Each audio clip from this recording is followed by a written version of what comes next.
जर सध्याचं इराण शासन इराणला महान बनवण्यात अयशस्वी ठरत असेल तर सत्ता बदल का नाही होणार? इराणच्या परमाणु ठिकाणांवर हल्ल्यानंतर ट्रम्प यांचं ट्विट.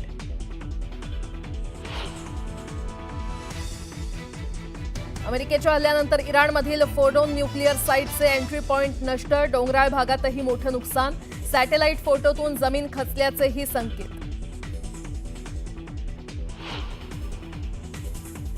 इस्रायल आणि इराणमधील युद्धात आतापर्यंत 865 जणांचा मृत्यू तर 3000हून अधिक लोक जखमी.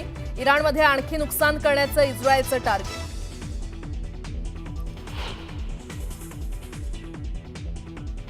अमेरिकेच्या हल्ल्यानंतर इराणची आक्रमक भूमिका, हार्मुझ खाडी बंद करण्यासंदर्भात राष्ट्रीय सुरक्षा परिषदेत एकमत, लवकरच निर्णयाची शक्यता. जगभरात इंधनाच्या दराचा महाविस्फोट होण्याची शक्यता.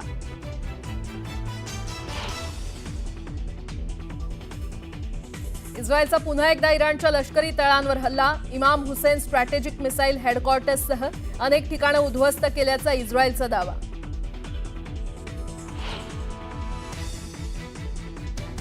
आजपासून हिंदी सक्तीच्या विरोधात मनसे आंदोलन सुरू करणार, राज्यभरातील शाळांच्या बाहेर पालकांच्या सह्यांची मोहीम राबवली जाणार. हिंदी भाषा सक्तीच्या मुद्द्यावरून राज्य सरकारनं बोलावली त्रिभाषा सूत्र संदर्भात बैठक, मुख्यमंत्र्यांच्या निवासस्थानी रात्री बैठकीचं आयोजन, काय निर्णय होणार याकडे लक्ष.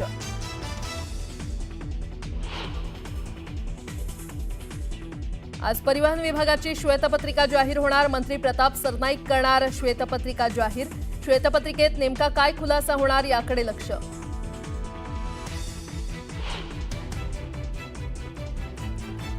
मुझे लोगों ने कहा कि पालकी जाने वाली है, जल्दी जाएंगे नहीं तो फिर रास्ता जाम हो जाएगा. रास्ता जाम हो रहा है, हमने कभी मना नहीं किया.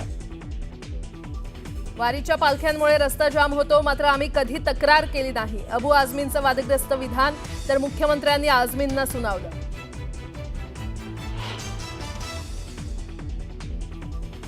ठाकरेंच्या शिवसेनेचे आमदार भास्कर जाधव यांच्याकडून पुन्हा एकदा मंत्रिपद न मिळाल्याची खंत जाहीर. आता खूप झालं असं म्हणत निवृत्तीचेही दिले संकेत.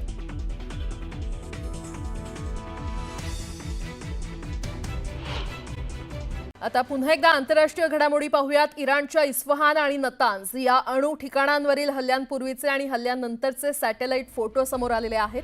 अमेरिकेनं 22 जून रोजी या दोन्ही परमाणु केंद्रांवर हल्ला केला होता. सॅटेलाइट इमेजमध्ये हल्ल्यानंतर परमाणु केंद्राचं झालेलं नुकसान स्पष्टपणे दिसतंय. फोटोवरून स्पष्ट होतंय की हा हल्ला अत्यंत अचूक होता. ज्या ठिकाणी बॉम्ब टाकण्यात आला त्या ठिकाणी प्रचंड विध्वंस झाल्याचं या इमेजमधून स्पष्ट होतंय.